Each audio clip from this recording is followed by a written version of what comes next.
So the cases are all going to be Big Bear Authentic, Menalusa Post Office, and the general store. They will have memorabilia inside many of the cases that are going to look just like what we hope the inside of the store looked like. Authenticity is a big thing. That's why Ron and his crew have worked so hard to completely authenticate this early 1920s cabin.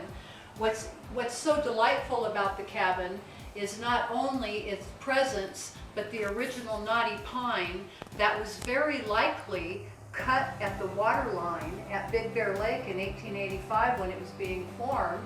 And we have original knotty pine that could have very possibly come from Sawmill Cove itself. Well, you're looking through the front door. To your right, you see the sign Scenics. That was an original sign that was painted on the pane of glass in that window. However, that painting was very, very badly worn. And so with Kim's permission and assistance, we removed the original pane and are keeping that in the archives. And I had a local sign painter here in the valley that volunteered for $80 to do us a brand new sign that reproduced the original sign of Scenics. For your information, Scenics are a line of postcards showing scenery around the valley. And now you're looking out the front door. The door to your left is actually the original door that was on the building, and we have very carefully preserved that. It's pretty ragged, but that's the way it was.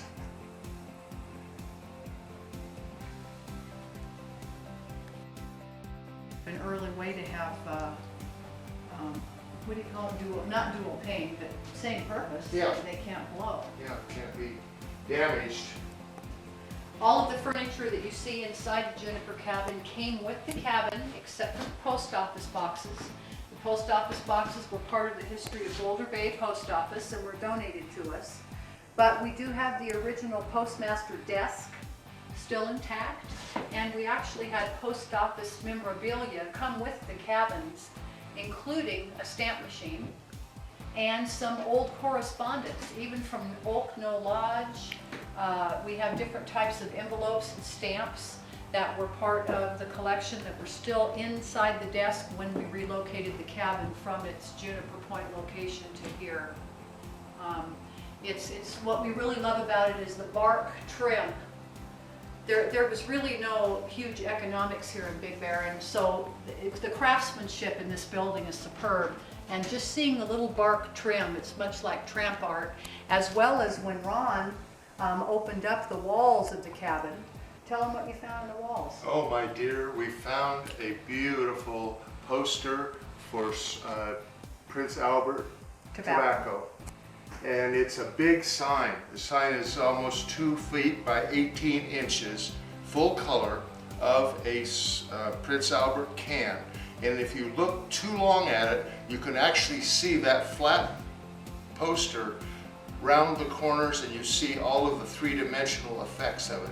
It's just really quite spectacular artifact that we could have come up with. Not only that, we found the insulation in the building to be all 1936 newspapers. So as the cabin from the early 20s evolved, owners of the cabin heated it by insulating it with newspaper. So when Ron was deconstructing the cabin to restore it, he found mountains of old newspaper attached to the original batten boards that were behind the pine walls that were insulation, some even mentioning the Hindenburg.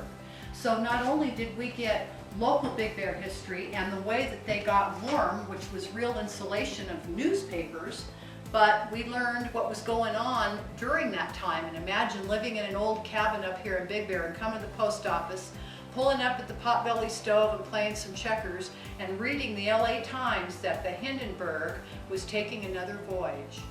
This was literally a time capsule, and we have exposed the time capsule and